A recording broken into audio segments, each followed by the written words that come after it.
అందరికి నమస్కారం. మన పార్టీ అధ్యక్షులు శ్రీ పవన్ కళ్యాణ్ గారికి,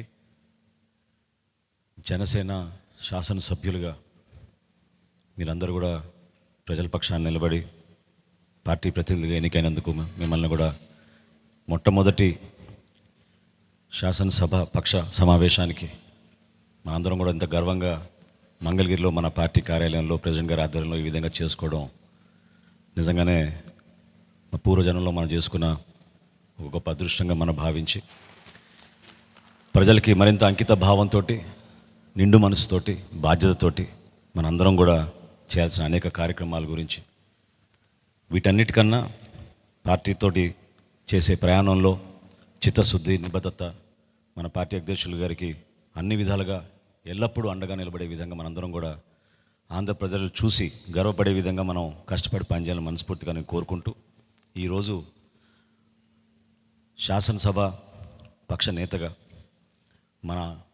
మనందరం కూడా ఎంతో గర్వంగా మన పార్టీ అధ్యక్షులు శ్రీ పవన్ కళ్యాణ్ గారిని నాయకుడిగా ఎన్నుకోవడం కోసం ఈ సమావేశం ఏర్పాటు చేయడం జరిగింది. సో ఆ తీర్మానం ముందుగా నేను చదువుతాను. దాని తర్వాత మనందరం కూడా ప్రెసిడెంట్ గారిని అభినందించి అప్పుడు కొనసాగిద్దాం.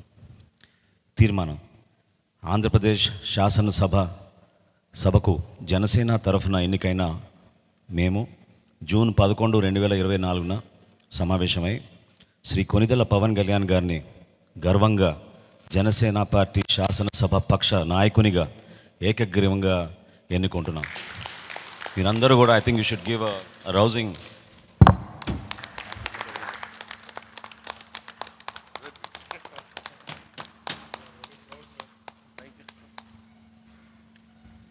ఈ కాన్స్టిట్యూషనల్ ఫార్మాలిటీ పూర్తయింది కాబట్టి ఇప్పుడు మన పార్టీ అధ్యక్షులు, అదేవిధంగా మన శాసనసభ పక్ష నేత మన పార్టీ అధ్యక్షులు శ్రీ పవన్ కళ్యాణ్ గారిని మాట్లాడమని రిక్వెస్ట్ చేస్తాం.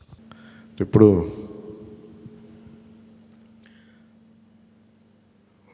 పార్టీ నేతగా మాట్లాడటం అలవాటు, ప్రెసిడెంట్గా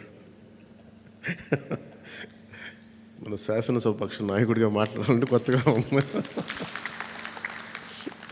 ఇప్పుడు గొడవలు పెట్టుకోవడం, మాట్లాడటం, సమస్యలు తీసుకురావడం. బట్ మీ అందరికీ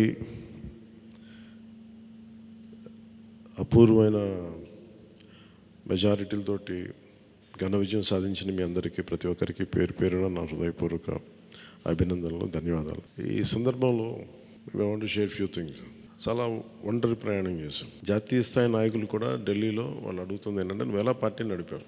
పార్టీ నడపడం మాకు తెలుసు కదా, అధికారం ఒక గుర్తింపు ఉన్న జాతీయ స్థాయి పార్టీలో ఉండి అసలు అధికారం లేకపోతే ఎంత కష్టమో మాకు తెలుసు. అలాంటిది మీరు not even recognized party, just registered party, మీరు ఎలా సస్టైన్ చేశారు ఇంతకాలం? వాళ్ళకి నేను ఒకటే చెప్పాను, మేమంటే ప్రేమించే జన సైనికులు, వీర మహిళలు, జనసేన మద్దతుదారులు, వారి వల్ల మేము బలంగా నిలబడగలిగాం.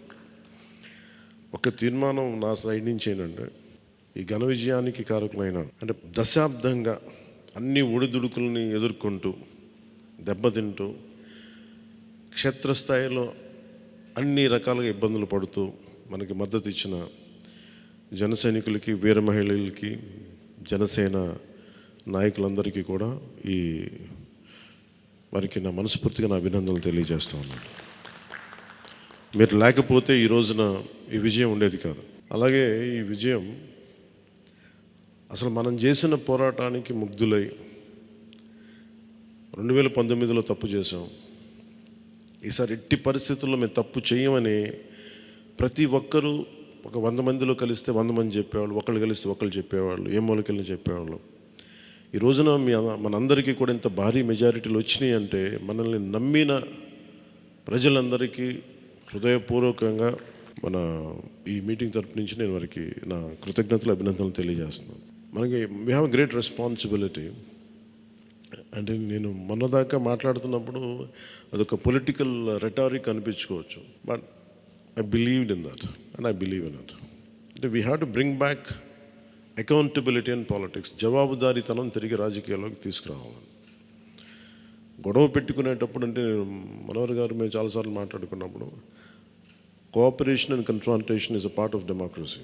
సహకారం, సంఘర్షణ, ఎప్పుడు సహకరించాలి, ఎప్పుడు సంఘర్షించాలి అనేది అది ఆ సమస్యలను బట్టి వాటిని బట్టి. అంతేగాని ప్రతిసారి పోయినసారి ప్రభుత్వానికి కూడా చెప్పాను, మేము చాలా కన్స్ట్రక్టివ్గా ఉంటామని వాళ్ళకి అర్థం చేసుకోలేదు నా మాట, నా డెమోక్రటిక్ స్పిరిట్ని వాళ్ళు అర్థం చేసుకోలేదు ఆ రోజున. అలాగే ఇది కక్ష సాధింపులకి సమయం కాదు. ఇది ఇంత ఘన విజయం ప్రజల నిర్మాణానికి లేదంటే వారికి అభివృద్ధికి, వారి అభ్యున్నతికి తప్ప ఇది ఒక వెండెట్ట గేమ్ కానీ లేదంటే పగా ప్రతీకారాలు తీర్చుకోవడానికి గతంలో ఇలా చేశారు కాబట్టి మనం ఇలా చేయాలి, అలాంటి ఆలోచన ధోరణిని దయచేసి మనందరం దాన్ని ఎంకరేజ్ చేయకండి దయచేసి దాన్ని. అలాగే చాలా చాలా క్షేత్రస్థాయిలో ప్రతి ఒక్కరూ అందుబాటులో ఉన్నాం నాతో సహా. ఈరోజున జాతీయ స్థాయిలో మరి మనం సాధించిన విజయాలు కూడా చెప్పుకోవాలి. చాలామంది పొలిటికల్ పార్టీ ప్రారంభించారు, మూసేశారు భారతదేశం మొత్తం మీద. ఈవెన్ ఫ్రమ్ పంజాబ్ నుంచి ఎవరు వచ్చి మాట్లాడుతున్నారు, వాళ్ళ అకాలీదళ ఫ్యాక్షన్ ఒకటి. మా నాన్నగారు స్టార్ట్ చేశారు, మేము స్టార్ట్ చేసి ఇనిషియేట్ చేసి ఆఫ్ చేసేసుకోవాల్సి వచ్చిందని. మన ఎన్నికలకి మనం సాధించింది from a registered political party నుంచి రికగ్నైజ్డ్ పొలిటికల్ పార్టీ. అండ్ రెండు, నెవర్ బిఫోర్ ఇన్ భారత్ పోటీ చేసిన అన్ని స్థానాల్లో భారీ మెజారిటీలతోటి గెలుపొందటం, 100% స్ట్రైకింగ్ రేట్, 100%. అంటే మన మీద ఎంత విశ్వసనీయత ఉంది, అంటే ఎంత విశ్వాసం ఉంది ప్రజలకి, ఎంత నమ్మారు, ఇది వాళ్ళు చేసి చూపించారు. 2019లో ఎలక్షన్లు అయిపోయిన వెంటనే మేము తప్పు చేసాం, మేము నీకు నిలబడతాం అని చెప్పి అది ఈ రోజున మనకి మద్దతుగా నిలిచిన ప్రజలందరికీ కూడా ఇంకొక మారు చాలా చాలా ప్రత్యేకమైన ధన్యవాదాలు. అలాగే 2 పార్లమెంట్లు పెట్టాం. అంటే దాదాపు మీరు చూస్తే 2 పార్లమెంట్లు మనం ఇవి తీసుకుని దాదాపు ఒక 45 స్థానాల్లో మన ప్రభావితం ఉన్నట్టు మనం ఖచ్చితంగా డైరెక్ట్గా. అలాగే మన టీడీపీ, మన ఎన్డీఏ కూటమిలో మిగతా పార్టీల విజయానికి కూడా మేము ఎంత బలంగా నిలబడ్డామో మీ అందరికీ తెలుస్తుంది. ఆ ఓట్ ట్రాన్స్ఫర్ ఎంత బాగా జరిగిందో. ఫస్ట్ టైం చాలా అవేకెండ్ ఓటింగ్ జరిగింది, చాలా రెస్పాన్సిబుల్ ఓటింగ్ జరిగింది. వీళ్ళందరూ న్యూ జనరేషన్. అసలు యువత ఎంత నమ్మారంటే అర్ధరాత్రి వాళ్ళకి 12 అయినా కానీ 11 అయినా కానీ ఆ మండుటెండలు నిలబడి మధ్యాహ్నం నుంచి వాళ్ళ క్యూలు వాళ్ళకి వంతు వచ్చే వరకు అలా నిలబడి మరి ఓట్లు వేసారు. అంటే ఇవన్నీ చాలా చాలా బాధ్యతనిచ్చాయి. అలాగే ఈరోజు మనం మాట్లాడుకున్నప్పుడు కూడా రేపు మన పవర్ షేరింగ్ ఏంటి ఇవన్నీ కూడా మీకు తెలియజేస్తాను. ఇది మన ప్రతి ఒక్కరికి నా ఉద్దేశం మనందరం అందుబాటులో ఉండాలి. అది మీరు మనందరం కలిపి ఒక సమిష్టిగా ఒక నిర్ణయం తీసుకుందాం, ఒక కమిటీగా ఏర్పడి ఎన్ని రోజుల్లో మనం నియోజకవర్గంలో అందుబాటులో ఉండాలి. అలాగే ప్రభుత్వానికి సంబంధించి సమస్యలకు సంబంధించి ప్రజలకి ఎంతంత ఏ అవసరాలు ఉంటే మనం ఎలా అనుసంధానం చేసుకోవాలి మిగతా మన ఎన్డీఏ పార్ట్నర్స్ తోటి. అలాగే కేంద్రంలో ఇప్పుడు మనకి చాలా చోట్ల మన నియోజకవర్గాల్లో బ్రిడ్జ్ ఒక్కసారి ఓవర్ బ్రిడ్జెస్ కానీ ఇవన్నీ కేంద్ర పరిధిలో ఉంటాయి. అవన్నీ మీరు చేయాల్సింది ఏంటంటే మన నియోజకవర్గపు సమస్యలు ప్రాధాన్యత అంటే యాజ్ పర్ ప్లీజ్ ప్రయారిటైజ్ చేసి మనం కొన్ని కేంద్రం ద్వారా జరిపించాల్సినవి ఉంటే అది చేద్దాం. అలాగే ఇది మనం దేనికోసమైతే నిలబడ్డామో మాట ఇచ్చామో వాటికి నిలబడతాం. అలాగే పాలకొండకి మనం వెళ్ళినప్పుడు అక్కడ ఏనుగులు వచ్చి పంట పొలాలు ధ్వంసం చేస్తాయి. ప్రతి చిన్న సమస్య. అలాగే irrigation projects, minor irrigation projects వీటికి చాలా తక్కువ నిధులతోటి 20-25 కోట్లతో అయిపోయే పనులు చాలా ఉన్నాయి. అండ్ మేజర్గా మన ఎలక్షన్స్లో మనం చెప్పింది విద్య, వైద్యం, ఉపాధి, సాగునీరు, తాగునీరు అండ్ లా అండ్ ఆర్డర్. ప్రజల మానప్రాణ ఆస్తుల సంరక్షణకి మనం చాలా చాలా జవాబుదారీతనంగా ఉండాలి. అలాగే మనకిచ్చింది ఇది, ఎందుకంటే నెక్స్ట్ జనరేషన్ వచ్చింది, అది మనం అందరం అర్థం చేసుకోవాలి. పాత తరం రాజకీయాల్లాగా కూర్చోబెట్టి మన పవర్ని ఎక్సర్సైజ్ చేస్తామంటే కుదరదు. ఎందుకంటే ప్రజలు ఎంత మద్దతుగా నిలబడ్డారో వాళ్ళు అంతే బలంతో మనం నిలదీయగలరు. అది మనం దయచేసి మర్చిపోతుంది, నాతో సహా నేను మర్చిపోదాన్ని. అందుకని లెటర్స్ బి వాళ్ళు ఒకసారి కోపంతో ఒక మాట మాట్లాడినా అసహనంతో అది మనం భరించాలి తప్ప.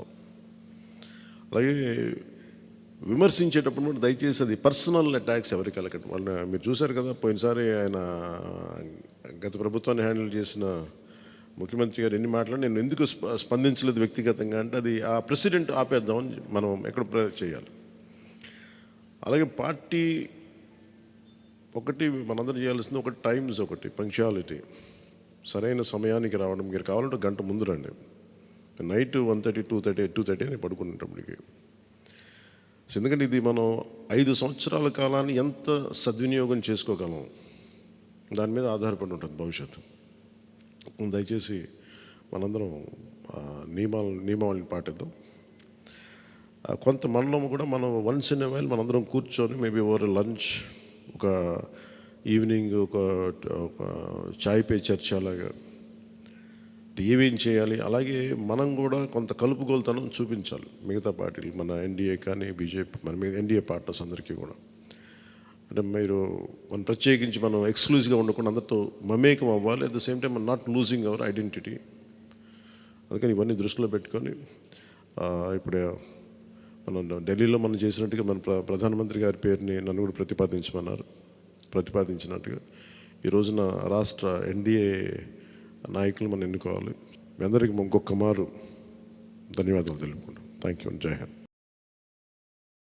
అసాధ్యాన్ని సాధ్యం చేసినందుకు మనస్ఫూర్తిగా మనందరి తరఫున మరొకసారి మన పార్టీ అధ్యక్షులు పవన్ కళ్యాణ్ గారికి ధన్యవాదాలు తెలుపుకుంటూ, ఈ సమావేశానికి హాజరైనట్టు మనం ఇదొక ఫార్మాలిటీ పూర్తి చేయాలి. ముందుగా నిమ్మక్క జయకృష్ణ గారు పాలకొండ, థ్యాంక్ యూ.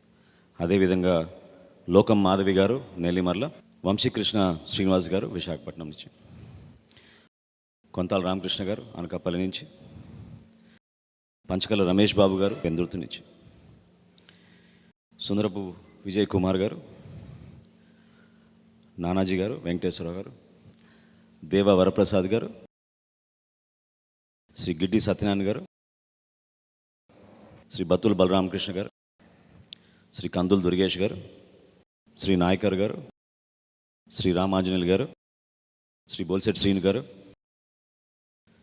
శ్రీ పచ్చమట్ల ధర్మరాజు గారు, శ్రీ బాలరాజు గారు, పెద్దలు బుద్ధప్రసాద్ గారు, శ్రీ ఆర్వ శ్రీధర్ గారు,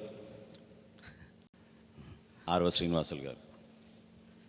సో మీరందరూ కూడా హాజరై సంతకాలు చేసి మన పార్టీ అధ్యక్షులు గారిని బలపరిచినందుకు మనస్ఫూర్తిగా మీకు ధన్యవాదాలు తెలుపుకుంటూ, ప్రెసిడెంట్ గారు అన్నట్టు మనం ఆ సమావేశానికి వెళ్ళాలి కాబట్టి ఈ సమావేశం ఇంతటితో ముగించుకుందాం. ముందు ప్రెసిడెంట్ గారికి సన్మానం చేద్దాం మనందరం కలిసి.